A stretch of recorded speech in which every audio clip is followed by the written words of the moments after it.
Isang mapagpalang araw po sa ating lahat. Hallelujah, bigyan po natin ang pinakamalakas na palakpak ang ating Panginoon. Bago po tayo magsisimula, manalangin po tayo.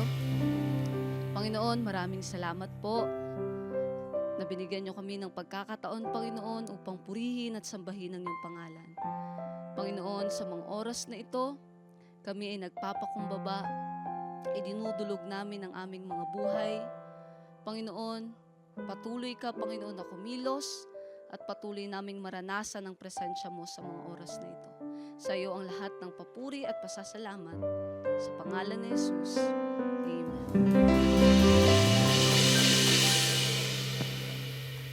Amen.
Sayaw sa tuwa at pasasalamat, tatalon sa galak, papupurihan ka. Sasayaw sa tuwa at pasasalamat, tatalon sa galak, papupurihan ka. Sasayaw sa tuwa at pasasalamat.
Salamat sa sundulang biyaya mo, Panginoon, sa ginawa mo sa krus para sa amin.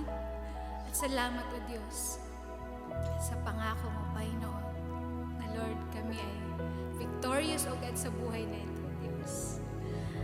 Hallelujah, O God. Hallelujah, Jesus. Come on, church. Let's feel the Holy Spirit right now. And pasalamatan mo ang Diyos. On your own words, pwede kang maglambing sa Kanya this very moment. Hallelujah. Thank you, Jesus. Thank you, Lord. Hallelujah. Holy Spirit.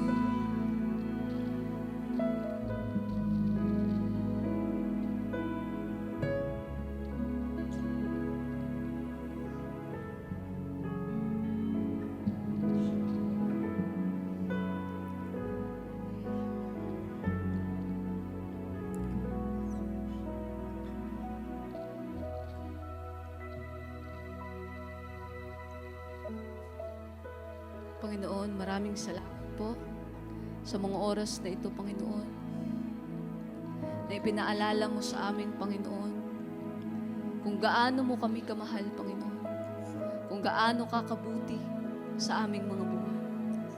Lord, salamat dahil tinapos mo ang lahat sa krus. At kami, Panginoon, ay nabubuhay na matagumpay, Panginoon. Lord, salamat, Panginoon, sa biyaya at habag mo, Panginoon, sa buhay namin. Na Lord, hindi ito, Panginoon, mahihigitan ng mga bagay sa mundong ito.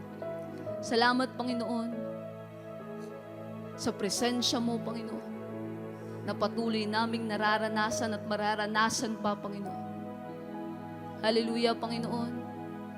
Patuloy kang maitaas, mapapurihan sa aming mga buhay. Patuloy, Panginoon, na magliwanag ka sa mga oras na ito.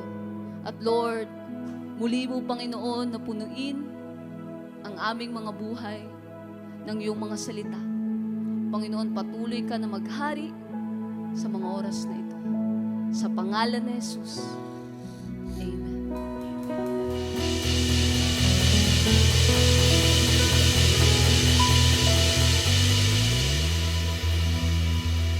Manatili po tayong nakatayo at i-welcome po natin ang magdadala ng salita ng Diyos, ang ating man of God, si Pastor Prince Jules Jerez.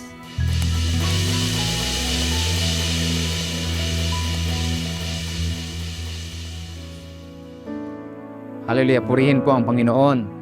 Salamat sa kanyang sukdulang biyaya na ibinigay sa ating buhay. Amen? Palakpakan natin si Lord. Amen? Sige, mas malakas sa palakpak sa sukdulang biyaya na kanyang ibinigay, inialay ang kanyang buhay para sa atin. Glory to God. Manatili po tayong nakatayo, mga kapatid. At tayo po ay manalangin. Salamat po, Panginoon, sa biyaya na ibinigay mo. Hindi man kami karapat-dapat, Lord. Ngunit, Lord, salamat dahil nakita namin ang kabutihan mo sa cross. Pinakita mo ang iyong pag-ibig sa pamagitan ni Jesus, na ang tao dapat magbayad ng kasalanan, ngunit dahil sa inyong pag-ibig at habag at biyaya, kami na tao, Pinoon, ay pwede nang mapalaya sa sentensya ng kamatayan. Kaya ikaw ang namatay para sa amin. At ibinigay mo, Pinoon, ang katuwiran. Hallelujah. At kami ay nagkaroon ng bagong line, nagkakaroon ng bagong standing sa inyo, Pinoon. Salamat, Pinoon, sa kabutihan mo. Holy Spirit, Lord, we invite your presence sa aming mga buhay, sa aming kalagitnaan, na ikaw ang mangusap, magpaintindi ng aming napakinggan, at may pamuhay, Pinoon, na may kagalakan at kapayapaan, Pinoon, o God, na hindi bounded ng kasalanan at anumang klaseng guilt, kundi, Lord, makita namin ang perfect obedience mo sa cross para sa aming mga buhay. Nakilain ka, lulhatiin, Pinoon o Diyos. I declare blessings sa inyong mga anak na nakikinig ngayon, Pinoon. Pagpalain mo lahat ng iyong mga anak sa pangalan ni Jesus. Amen. Amen. Pwede po tayong makaupo, mga kapatid. Ang ating pong series ay Reign in Life from Condemnation to Justification. Romans chapter 5 verse 19, basahin po natin. For just as through the disobedience of the one man, the many were made sinners, So also through the obedience of the one man, the many will be made righteous. So kunting recap po tayo sa part 1 mga kapatid. Romans chapter 5 verse 12 to 18, malinaw po ang argument ni Paul na ang tao po ay hindi lang siya mayroong mental problem, hindi lang mayroong psychological problem or behavioral problem. Ang tao, ayon sa argument ni Apostle Paul, ang tao ay mayroong judicial problem. Bakit? Dahil ang Diyos ay hindi lang Diyos ng pag-ibig, siya din ay Diyos ng katarungan at ng katuwiran. Hindi lang siya Diyos, hindi siya God of love, siya rin ay God of just and righteousness. At ang trono ng Diyos ay nakadepende, nakapundasyon sa righteousness at saka sa justice. Psalm 89 verse 14, ito ang sabi, righteousness and justice are the foundation of your throne. Kaya po kanina yung kinanta natin, yung kinanta na sukdulang biyaya. Matindi, bakit? Aba, tingnan po natin ang chorus. Ang sabi, O Diyos ng katarungan at katuwiran, na kahit minsay di nabahiran ang kabanal at kaluwalhatian, salamat sa sukdulang biyaya mo. Sabi niya dito, O Diyos ng katarungan at katuwiran, na kahit minsan ay di nabahiran ng kasalanan. Amen? Ang Diyos ay Diyos ng katarungan at ng katuwiran. Ang katarungan sa English ay justice at ang katuwiran sa English po ay righteousness. Amen? Basahin natin ulit ang Psalm 89 verse 14. Ang sabi niya, righteousness and justice are the foundation of your throne. Ang foundation ng trono ng Diyos ay righteousness and justice. Amen. Dahil yun ang foundation, kailangan ma-preserve ang foundation na yun na hindi dapat mabahiran ng kasalanan. Dahil kapag nabahiran ng kasalanan, ang justice niya, guguho ito, masisira. Amen? Paano ba mabahiran, pastor? Mabahiran ito kung mayroong makapasok doon sa trono niya sa kaharian ng Diyos na isang makasalanan. Doon mabahiran. Amen? Guguho. At kung mabahiran ng kasalanan ang kanyang righteousness, babagsak ito. Kaya po hindi po pwedeng papasukin sa langit, makarating sa trono ng Diyos ang isang taong makasalanan. Dahil kapag nabahiran, ang pundasyon, ang righteousness, ang justice ng Diyos, guguho ito. Kaya hindi pwedeng, although mabait si Lord, siya ang Diyos ng pag-ibig, God is kind, God is love, pero hindi niya pwedeng sabihin sa isang tao, okay, dahil mabait ako, Diyos ako ng pag-ibig, ang mga pagkakamali ko ay kalimutan ko na lang, intindihin na lang kita dahil marupok ka, pasok ka dito sa aking kaharian. Hindi niya pwedeng gawin yon. Kailangan ma-serve ang justice sa isang taong nagkasala bago niya papasokin sa kanyang trono. Amen? Hindi niya pwedeng papasokin ang isang makasalanan doon or else guguho ang justice. Mabahiran ang justice. Amen. At kapag may bahid, mismong trono ng Diyos ang masisira. At kung masira ang trono ng Diyos, hindi siya magiging Diyos sa perpektong katarungan. Amen. Kaya, ang ganda po ng kanta na sumulat ng sukdulang biyaya. Kasi ang composer ay nakuha niya ang complete understanding ng gospel. Tingnan niyo yung pagkasulat. Sabi niya, O Diyos ng katarungan at ng katuwiran, na kahit minsay hindi nabahiran ng kasalanan. Amen? Hindi nabahiran. So, paano ka makapunta sa langit? Paano ka makapunta sa langit na walang bahid ng kasalanan? Kailangan mapunta ka na hindi makasalanan. So, ang pag-ibig ng Diyos at ang justice ng Diyos kung mapapansin mo, makikita ito sa cross. Naibigay ang pag-ibig sa pamagitan ng Kristo pero na-serve ang justice natin dahil din kay Kristo. Kaya at the same time, ibinigay ng Diyos si Jesus para sa atin at the same time namatay. Dahil ang bayad ng kasalanan ay kamatayan. Pero hindi tayo ang namatay, si Kristo ang namatay para sa atin. Kaya bayad na tayo sa ating kasalanan. Kaya nasabi natin na ang ugat ng problema sa ating natalakay natin nakaraan, pakinggan niyo po ulit mabuti yon. Balikan niyo po sa podcast, sa Ilaw page. Kaya nasabi po natin na ang ugat ng problema ng tao ay hindi lang po social problem, hindi mental problem, hindi psychological problem, kundi judicial problem. Amen? May justice na dapat ma-serve sa isang taong nagkasala at ang judgment ay kamatayan. The wages of sin, Romans chapter 6 verse 23, the wages of sin is death. Amen?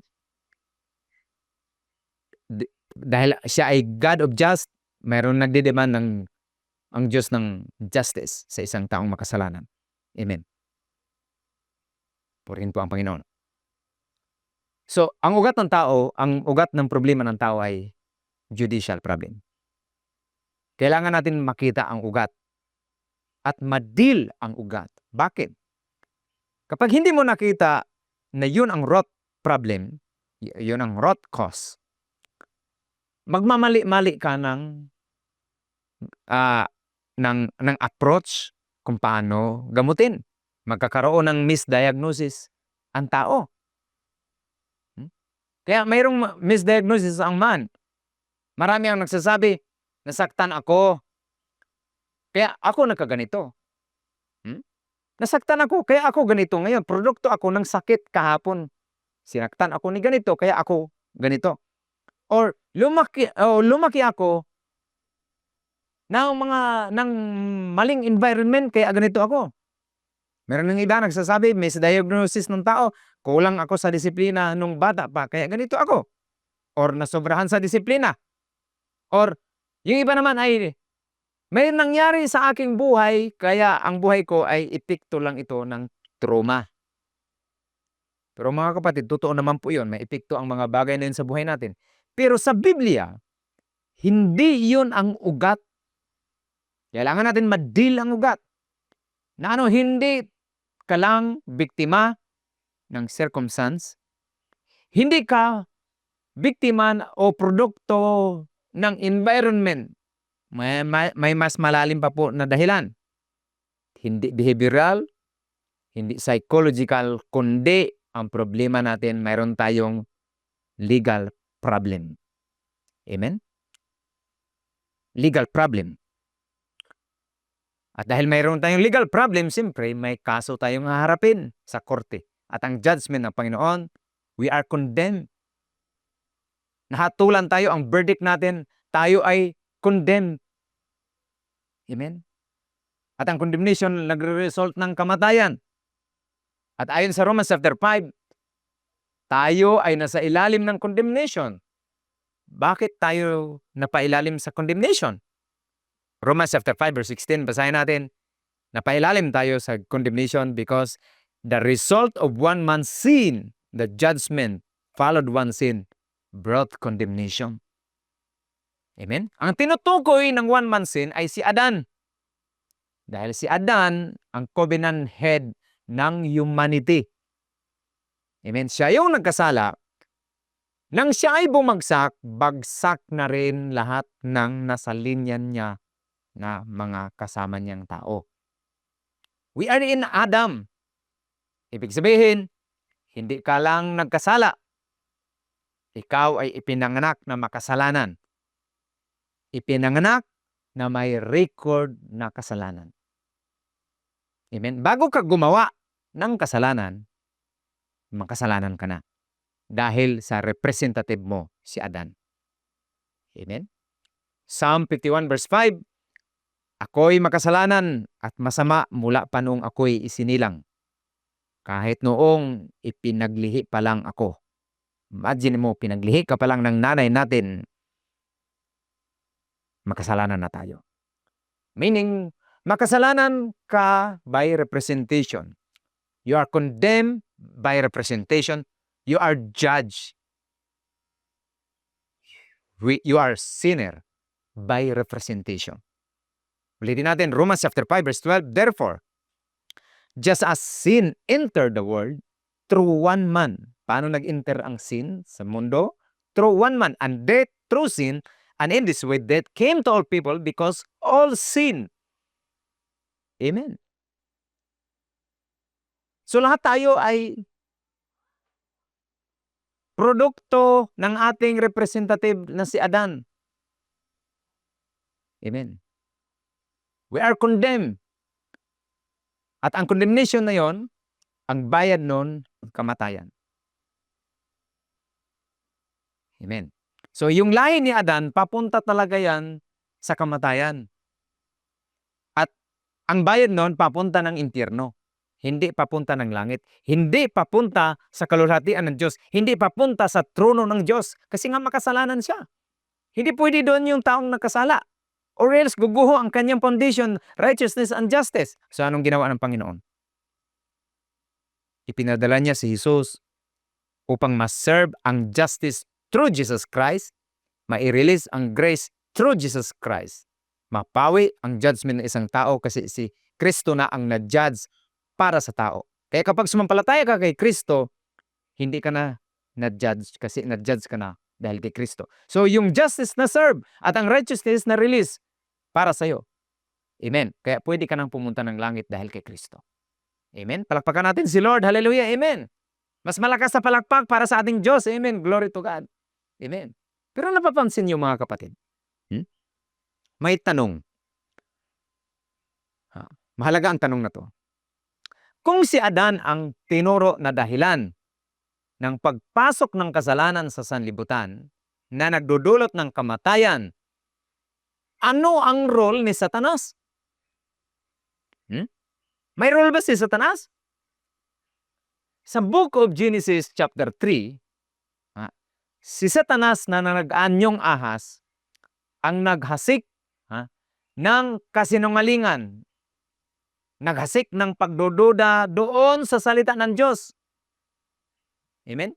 Nagsinungaling siya tungkol sa consequence ng kamatayan. Pero makinig mabuti. Hindi si Satanas ang binigyan ng utos ng Diyos para wag kumain ng bunga ng punong kahoy sa pagkaalam ng mabuti at masama. Hindi si Satanas ang binigyan ng utos. Si Adan. Amen. Hindi rin siya yung head, covenant head ng sangkatauhan. Amen? So, ano ibig sabihin? Point number 1, makinig mabuti ang distinction. Si Satanas ang nanunukso, pero si Adan ang legal representative ng tao. Yung pinag-aralan natin last week, sa doctrine of federal headship, ang legal consequence na ginawa ni Adan ay naging hatol sa lahat ng tao. Bakit?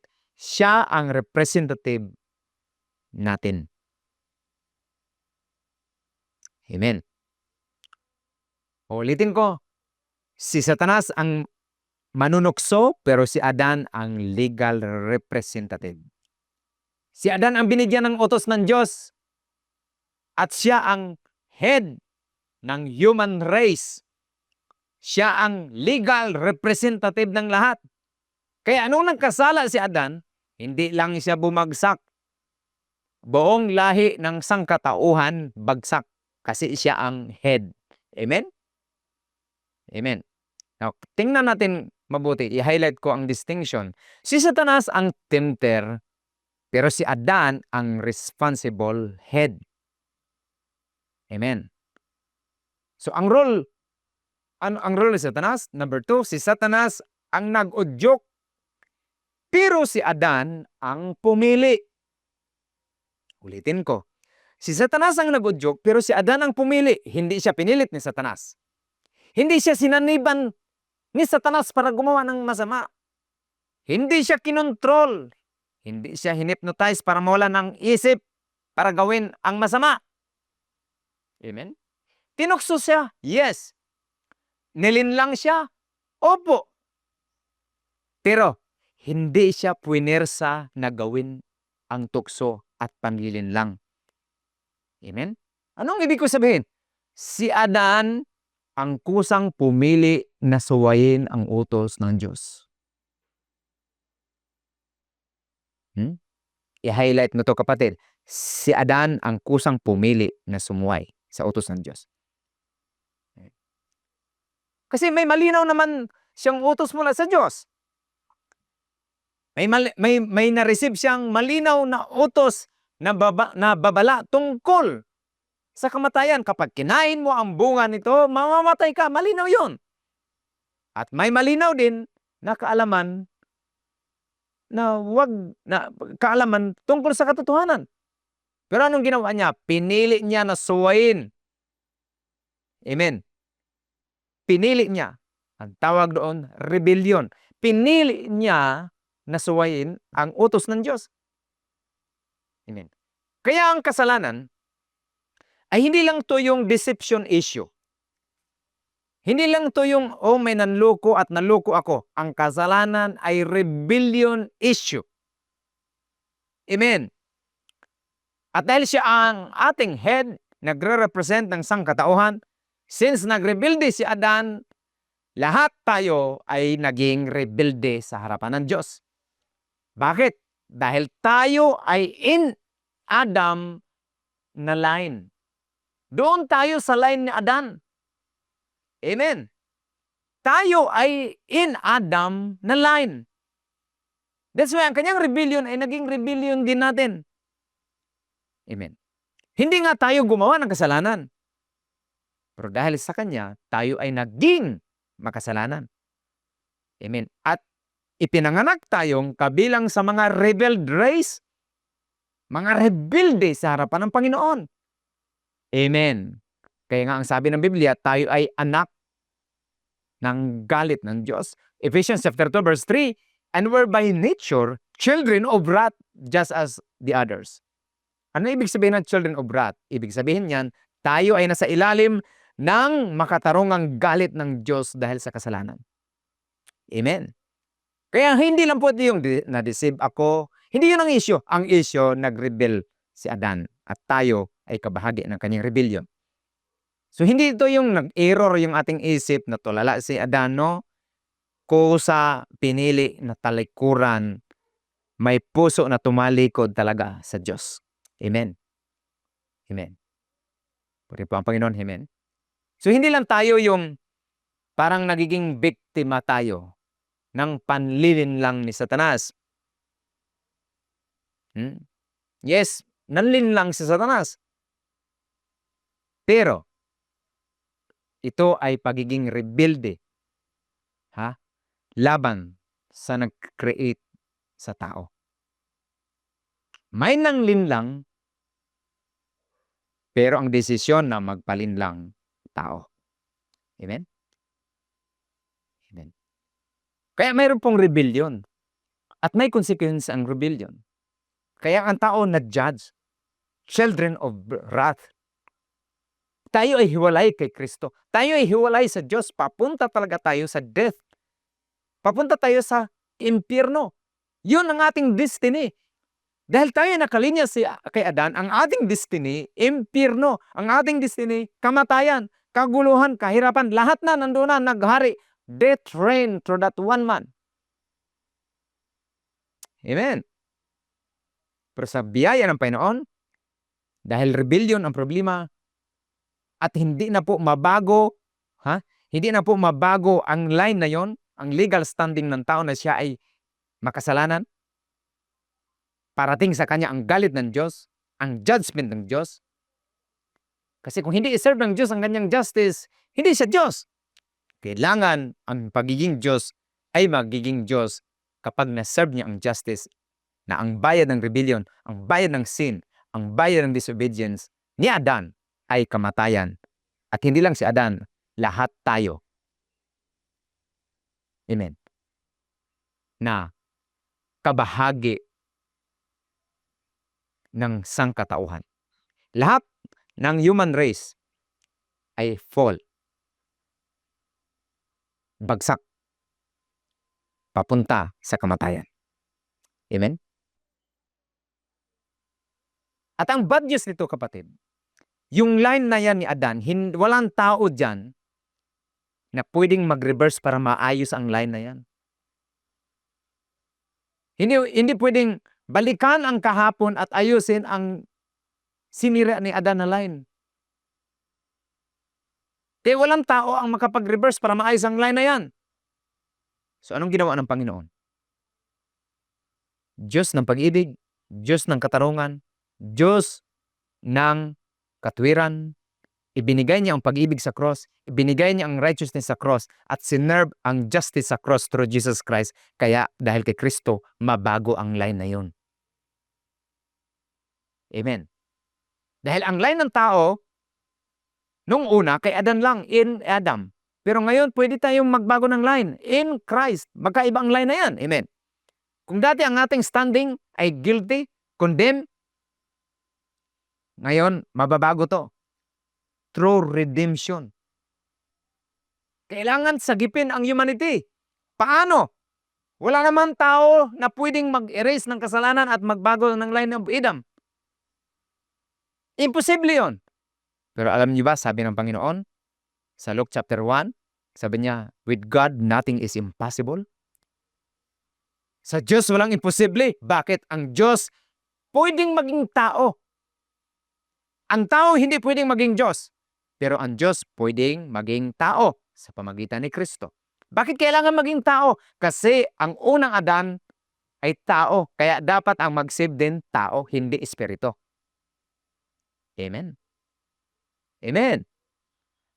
Kung ang unang tao na nagkasala ay may laman, dugo, at buto, dapat din ang mag-save, ang mag-redeem, hallelujah, ay may laman, dugo, at buto sa pamagitan ni Kristo Jesus.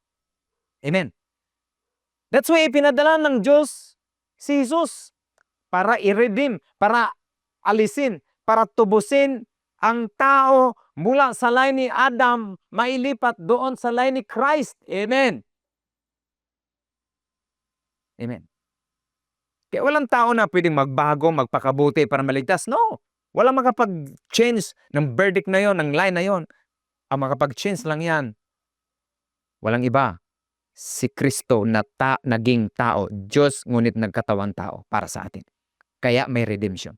At ang redemption na to, hallelujah, ay yun ang simula ng pagbabago ng tao. Bakit? Ang tao ay hindi magdugtong ang kanyang buhay through Adam, kundi magkaroon ng bago. Ang sabi doon, tayo na nakipag-isa kay Kristo, we are a new creation. So from redemption, mapunta ka sa pagiging new creation. Amen. Mabago ang ating line from in Adam to in Christ. Amen. Kapag ang tao ay nalipat sa line ni Kristo, ang redemption magsisimula, may regeneration, mabago ang puso, bagong obedience, righteousness, hindi mo righteousness, kundi righteousness ni Christ.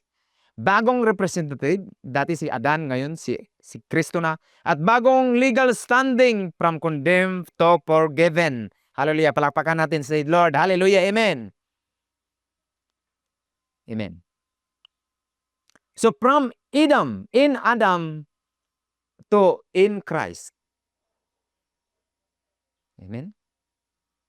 Kung kay in Adam ka, lahat ng action mo, sa paningin ng Diyos, lahat yon ay kasalanan.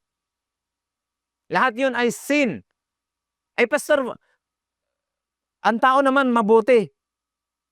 Lahat yon sa harapan ng Diyos considered sin. Bad-looking sin or good-looking sin. Once na ikaw ay kay Adan, in Adam, in Adan, lahat yon counted as sin. Good-looking sin man yan, bad-looking sin man yan, lahat yung line na yon, sin.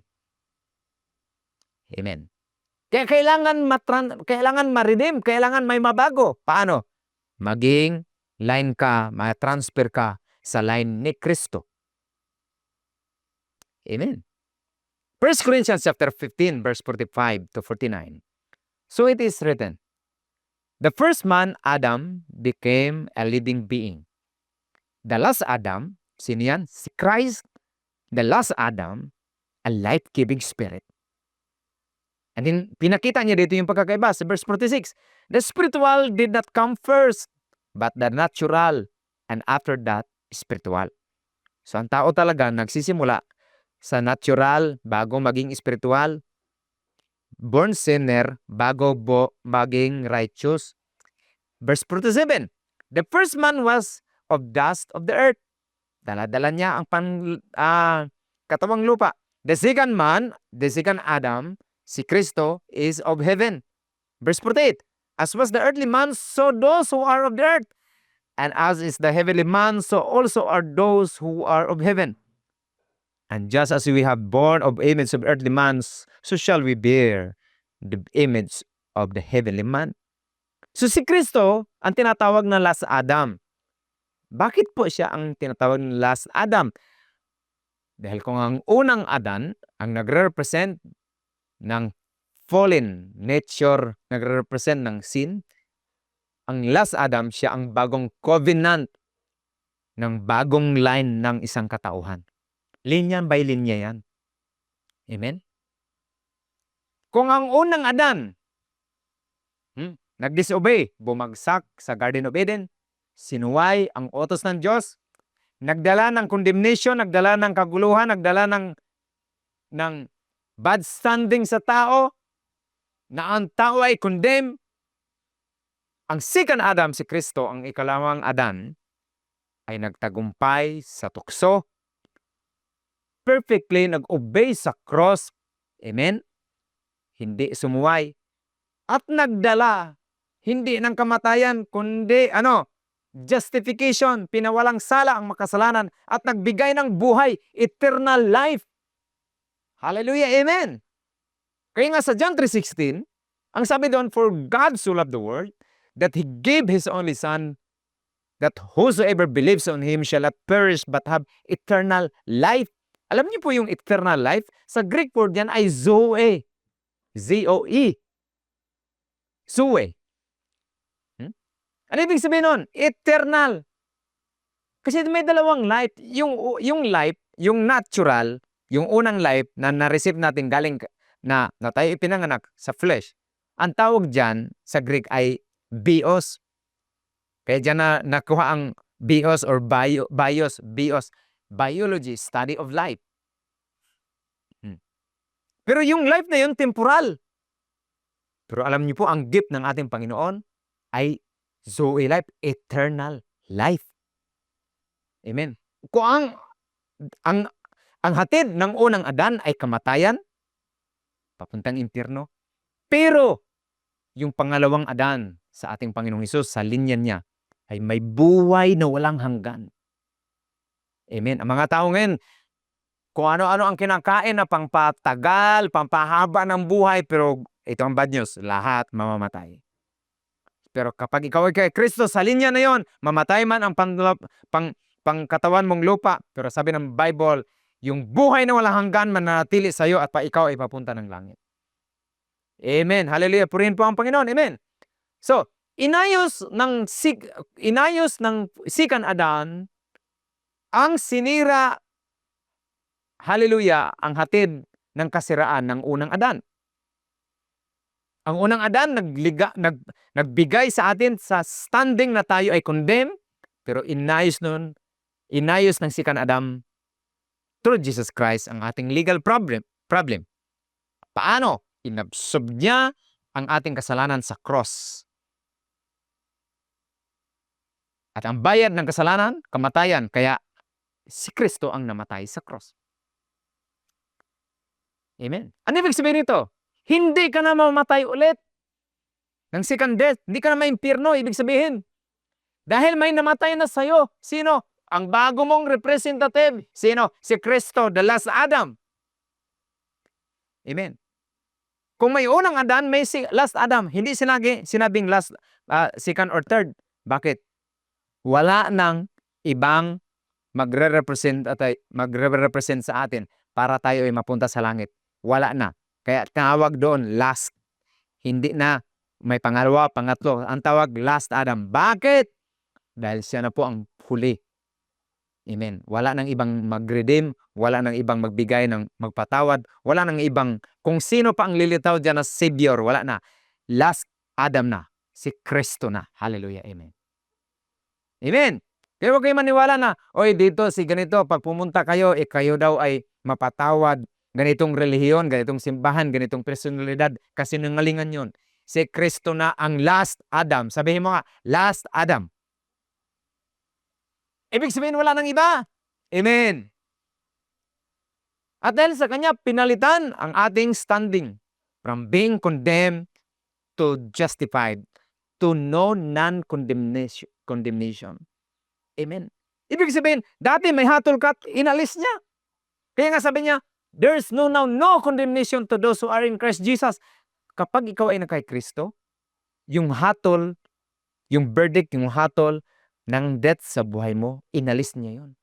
Kaya ang tao na tinanggap si Lord, ang unang matagpuan mo, may kagalakan, may kapayapaan sa puso at magre-reflect sa mukha ang kabutihan at kapayapaan ng Diyos.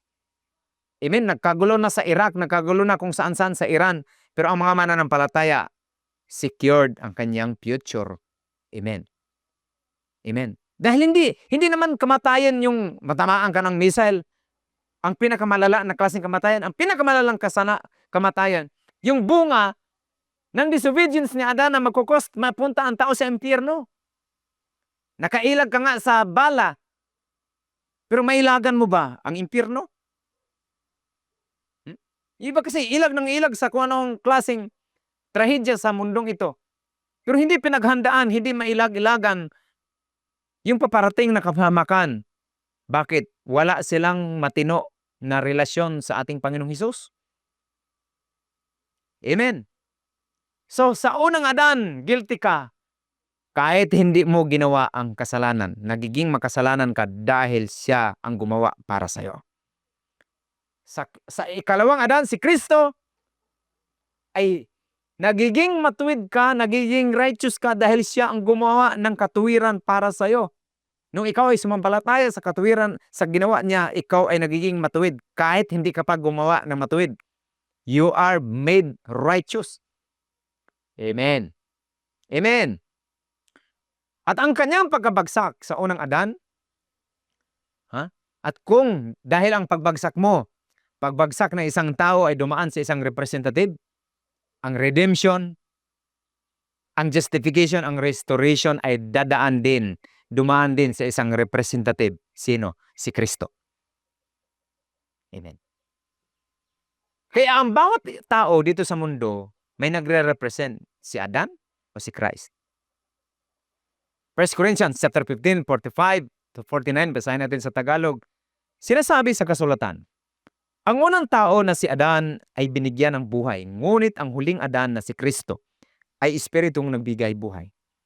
Hindi ang panlangit na katawan ang nauna kundi ang panlupa, at pagkatapos noon ay panlangit naman. Ang unang tao na si Adan ay mula sa lupa, ngunit ang pangalawang tao na si Kristo ay mula sa langit. Ang katawang panlupa ay katulad ng katawan ng tao na gawa sa lupa, at ang katawang panlangit ay katulad ng katawan na nagmula sa langit. Kaya nga, kung paanong ang katawan natin ngayon ay katulad ng kay Adan na nagmula sa lupa, darating ang araw na ang katawan natin ay magiging katulad ng kay Kristo na nagmula sa langit.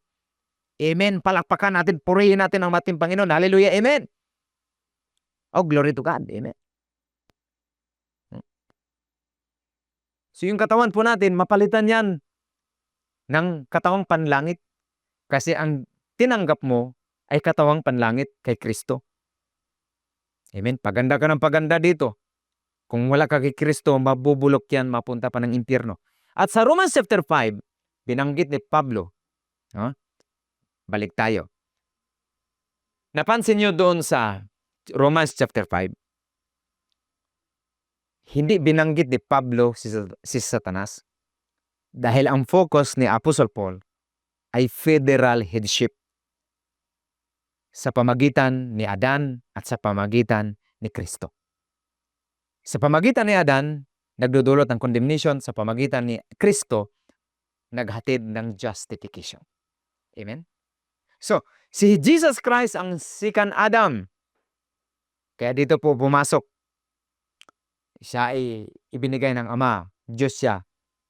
Ipinadala dito sa lupa. Pero bilang tao na.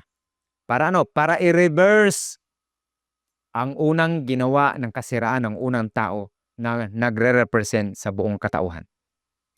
Amen. Glory to God.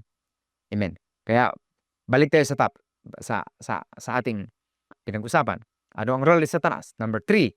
Si Satanas ang instrument, pero si Adan ang cause ng death sa humanity. Amen. Ulitin ko, si Satanas ang instrumento, pero si Adan ang nag-cause ng death sa humanity. Humanity. So, ano pala, Pastor, yung role ni Satanas? Una, number 1. Ang role ni Satanas sa buhay ng tao ay manlilinlang or deceiver. Nilinlang niya ang sangkatauhan. Revelation chapter 12 verse 9, the serpent who deceives the whole world. So, deceiver si Satanas. Number 2, he is the tempter. Taga-tukso. Tinukso niya ang tao para magkasala. Lalo na makita ito sa Matthew chapter 4. And number 3, accuser. Siya rin ang nag-akusa sa mga tao, Revelation chapter 12 verse 10. At instrument ng fall. Amen? Pero, gusto kong linawin, hindi siya ang covenant representative ng humanity. Amen? Hindi siya ang representative. Kaya ang hatol ng kamatayan ay dumating dahil doon sa disobedience ng isang tao. Amen. Sa madaling salita, mga kapatid, hindi lang po isang player, o hindi lang isang tao ang pumapel sa kasalanan at kahirapan ng tao. Dalawa. Sino? Si Satanas at ang tao sa panguna ni Adan. Minsan kasi, lagi na lang natin, na demonyo kasi yan, si Satanas kasi grabe. Hindi. Tempter siya. Accuser siya. Manlilin lang. Nagsasuggest. Pero ang may responsibilidad para gawin ang accuse, ang pag-aakusa, gawin ang temptation, gawin ang suggestions na hindi sumunod sa Diyos, ay ang tao.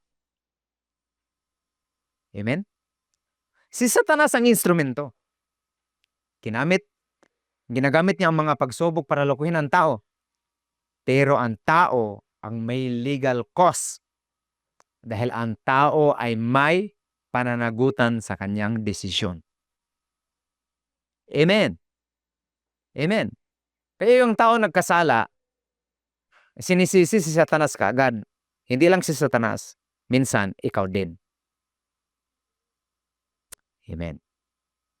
Pero buti na lang, binigyan tayo ng kakayanan ng Diyos ng biyaya ng Panginoon. Amen. Na yung ginawa ni Adan na nag-give in doon sa tukso at panlilin lang, deception, hindi man siya lumaban. Tahimik lang siya doon, tinitingnan si Eve na nakipag-argue kay Satanas. Walang alam sa word yon. Ang word na doon kay Adan. Kaya kung ano-anong, pansinin niyo sa chapter 3 ng Genesis, basahin ninyo. Kung ano-anong sinasabi ni Eve. Si Adan, tahimik lang. Pastor, bakit si Eve ang natukso, siya ang kumain ng una, pero bakit si Adan nadamay at dito parang ang sisi si Adan? Kasi nga, siya ang head ng, di ba, ang dalawa na pinag-isa ng tao, ng Diyos ay isa na. Amen? Hindi na sila single. Sila ay mag-asawa na. At ang may malaking responsibilidad, si Adan kasi siya ang head of the family. At hindi lang yon, head pa siya ng katauhan yung ginawa niya. Nagdudulot ng kasiraan doon sa mga susunod na lahi. Pero dahil sa habag nating Panginoon, amen, na-reverse yun dahil kay Kristo. May ginawa rin si Kristo para sa atin. Kailangan sampalatayanan mo yung ginawa niya. Romans chapter 5 verse 19. For as by one man's disobedience many were made sinners, so also by one man's obedience many will be made righteous. Sa pamagitan ng disobedience ni Anan, ang tao ay naging made sinners. Hindi ka nagkasala, pero tayo po ay naitalang makasalanan. Pero pansinin niyo mabuti sa verse. Sa pamagitan ng obedience ni Kristo, tayo daw ay nagiging made righteous. Made righteous. Hindi ka gumawa ng righteousness para maging righteous. Ikaw ay nagiging righteous dahil sa ginawa niya. Hallelujah, amen. So hindi lang tayo pinatawad, hindi lang ni-reverse ang hatol para sa atin ng condemnation. Binigyan pa tayo ng bonus, binigyan tayo ng katuwiran, kaya tayo naghahari sa buhay. Amen. Oh, glory to God. Hallelujah. Palakpakan natin si Lord. Glory to God. Hallelujah. Amen. Amen. So, mga kapatid, makita natin kung representation ang nagdala ng kamatayan, representation din ang nagdala ng buhay na walang hanggan sa atin. Ang question ngayon ay, sino ang representative mo? Sino ang representative mo? Kung gusto mo na si Jesus ang representative mo, manampalataya ka sa kanyang ginawa para sa iyo. Amen? Manampalataya ka sa kanyang obedience. Hindi doon sa obedience mo, kulang yung obedience mo, hindi perfect ang obedience mo. Pero yung obedience ni Jesus, perfect yun. Kaya alam ka sa mampalataya, huwag mong ipagmalaki na mayroon kang obedience. Amen. Sa harapan ng Diyos, hindi katanggap yun. Kulang. Pero kay Jesus, kaya nga ipinadala niya, si Jesus, yung obedience niya, tayo ay naging matuwid. So anong makita po natin? Yung justice na serve sa cross at ang righteousness na release sa cross, ginawa kang matuwid. Kaya pwede ka nang pumunta sa langit na hindi guguho, hindi makompromise ang foundation ng righteousness at justice na trono ng Panginoon. Amen. Hallelujah. Glory to God. Purihin po ang Panginoon. Amen. Kailangan lang manampalataya doon sa obedience ni Kristo para sa atin, hindi sa obedience mo. Amen? Basahin natin ulit. Romans chapter 5 verse 19. For as by one man's disobedience, many were made sinners, so also by the obedience of the one shall many be made righteous. Sa isang tao nagdala ng kasalanan, sa isang tao naman kay Kristo nagdala ng katuwiran. Yung isang head nagdala ng kamatayan, pero yung isang head through Jesus Christ nagdala ng buhay. Amen. Hallelujah. Glory to God. Hallelujah. Palapakan natin si Lord. Hallelujah. Amen. Amen. Glory to God. Amen. Hallelujah. Amen. Kaya mga kapatid, habang ikaw ay may hininga pa ngayon, kalabitin mo ngayong katabi mo, humihinga pa ba yan? Habang ikaw ay may hininga pa ngayon, ako ay nakikiusap sa iyo. Lumipat ka ng head. Lumipat ka ng representative. Lumipat ka sa linya ni Kristo mula sa linya ni Adan. Amen. Amen. Dahil ang linya ni Kristo nagbigay ng perfect obedience sa iyo, na ikaw ay nagiging perfect na righteous. Hindi ito self-righteousness. Ito ay righteousness na ibinigay ng Diyos. Amen. Hindi lang yun, binigyan ka pa ng right standing, bagong buhay. At listen carefully. Dahil sa bagong representative nito, papunta ka ng langit. Amen. Sinong gustong pumunta ng langit? Makapunta ka sa langit kapag magpalit ka ng representative. Sino ang magre-represent sa iyo? Sa Ama, si Jesus. Amen. At dahil kay Jesus, ang sabi ng Bible, wala na ang hatol, wala na ang condemnation. Amen. Romans chapter 8 verse 1, there is therefore no condemnation for those who are in Christ Jesus. Wala na yung verdict, wala na yung hatol, wala nang pending case. Wala nang guilty na verdict. No condemnation. At ang malinaw na pangako ng Diyos ay buhay na walang hanggan na kay Kristo Jesus. Amen. At makinig mabuti. Isulat nito at i-memorize John chapter 5 verse 24. Ito po ang sabi ng verse 24. Whoever hears my word and believes him who sent me has eternal life and will not be condemned. He has crossed over from death to life. Purihin po ang Panginoon. Hindi yung hopefully makatawid ako, makross-over ko ang death to life. No, sabi niya, has crossed over. Ibig sabihin, natawid mo na ang kamatayan papunta sa buhay na walang hanggan. Kanino? Sa pamagitan ng bago mong representative kay Kristo kung tatanggapin mo siya. Amen. Basahin natin ulit. Whoever hears my word and believes him who sent me has eternal life and will not be condemned. He has crossed over from death to life. Amen. Kung ikaw ay na kay Kristo, hindi ka na maimpyerno pa, kundi ikaw ay papunta sa langit ng may katiyakan. Bakit? Natawid mo ang buhay, ang kamatayan papunta sa buhay. Paano mo matawid? Dahil sa bagong representative mo kay si Kristo. Amen. Hindi yan matawid ng mabubuti mong gawa o mayroon kang reliyon. Matawid mo yan sa iyong relasyon sa Kanya. Purihin po ang Panginoon. Amen. Kaya mga kapatid, kailangan baguhin mo ang representative mo. From death, from Adam na nagdulot ng kamatayan. At ilagak mo ang pag-asa mo, ang pananampalataya mo kay Kristo na siyang maghatid sa iyo sa buhay na walang hanggan. Amen. 1 Corinthians chapter 15 verse 22. For us in Adam all die, so in Christ shall all be made alive. Sapagkat kung paanong tayong mga tao ay mamamatay dahil sa kaugnayan natin kay Adan, ganon din naman dahil sa ating kaugnayan kay Kristo, tayong lahat ay muling mabubuhay. Purihin po ang Panginoon. Amen. Kay Adan lahat mamamatay, kay Kristo lahat ay mabubuhay. Purihin po ang Panginoon. Amen. Kaya kailangan piliin natin si Kristo sa buhay natin. Ma-change ang ating line. Ma-change ang ating line of destiny from Adam to last Adam kay Kristo. Amen. Hallelujah. Kaya kapatid, I pray and I declare sa buhay mo, amen. Dahil na-change na ang iyong line of destiny. Tinagpala ka, highly favored ka. At makinig mabuti, wala na ang judgment sa iyo. Nandoon na kay Kristo. Wala ka ng kasalanan. Ang kasalanan mo na ilipat na sa Kanya. Ang mayroon sa iyo, ang natira, ang sabi ng Bible, ikaw ay matuwid sa harapan ng ating Panginoon. Panampalatayanan mo na ikaw ay matuwid na. Hindi ka na makasalanan pa. Amen. Hallelujah.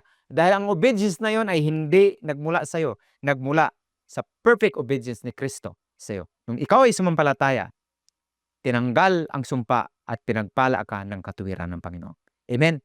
Kaya pupunta ka ng langit na hindi gogoho ang foundation, ang trono ng Diyos. Bakit? Na-serve ang justice mo through Jesus Christ at naibigay ang perfect righteousness through Jesus Christ. Dahil, kaya naman kapatid, kapag kay Kristo ka, hallelujah, panalo ka. Amen. Glory to God. Hallelujah. Palakpakan natin, purihin natin ang ating Panginoong Hesus. Amen. Amen. Hallelujah. Mas malakas sa palakpak sa ating Panginoong Hesus. Hallelujah. Amen.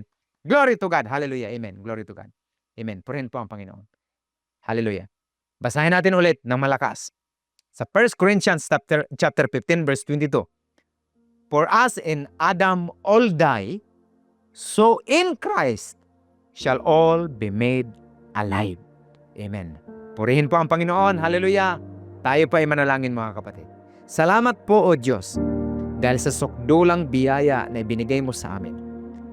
Kaya hindi kami karapat-dapat dahil kami ay nahatulan na dahil kay Adan. Ngunit Lord, ipinadala mo si Kristo upang ang judgment na yon ma-absorb ni Kristo sa cross at ma-release ang righteousness upang ang justice at ang righteousness, Panginoon, na nasa kay Kristo, hallelujah, ay, Panginoon, matamo po namin, Panginoon, ang justice at the same time righteousness dahil sa Kanya. Salamat, Panginoon, dahil ngayon, ang sabi mo, Panginoon, declared kami ay righteous na at dahil sa inyo, Panginoon, sabi mo, in Christ, lahat kami ay buhay na, Panginoon God. Wala na sa amin ang kamatayan, Panginoon o Diyos. Hindi na kami maimpyerno, kundi mayroon ng katiyakan papunta sa langit. Hindi ito, Lord, yung hopefully mapunta kami, kundi, Lord, ngayon mismo dahil sabi mo, Panginoon o God, na cross na namin, natawid na namin, Panginoon o Diyos, ang kamatayan papunta sa buhay na walang hanggan dahil sa bagong representative namin, si Kristo Jesus. Hallelujah. Kaya Lord, salamat Panginoong Jesus. Sinasamba ka namin. Pinupuri ka namin, O Lord. Hallelujah. Dahil sa perfect obedience mo sa aming mga buhay. Lord, I declare sa inyong mga anak na tumanggap, hallelujah, ng iyong libreng kaligtasan at ang biyaya, sukdulang biyaya. May pangako ka, Panginoon, ang sabi mo sa Romans chapter 5 verse 17. For those who receive the gift, the abundance of grace and the gift of righteousness will reign in life through the one man, Jesus Christ.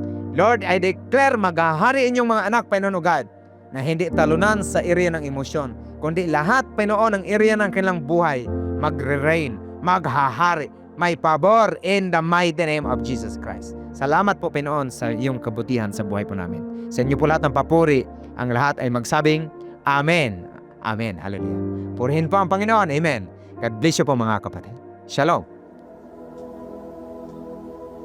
Habang hindi karapat-dapat pagkukulan ng habag at wagas mong pagsinta, habang walang kakayanang masuklian ka ng mabuti sa lahat mong ginawa. Habang hindi karapat-dapat pagkukulan ng habag at wagas mong pagsinta, habang walang kakayanang masuklian ka ng mabuti sa lahat mong ginawa. Niyakap mo ako sa aking karumihan, inibig mo ako nang di kayang tumbasan.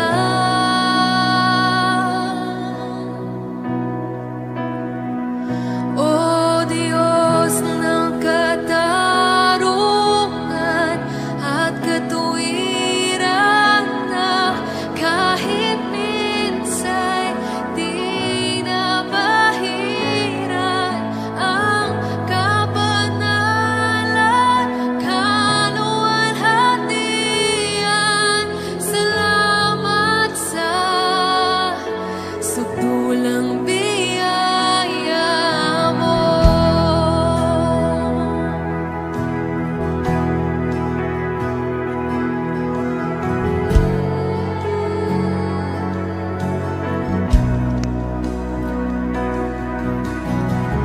Ang walang salang manunubos at tumako ng parusang nararapat sa akin. Anong haba sa tulad ko'y kawad ang iyong katwiran, at ako'y patawad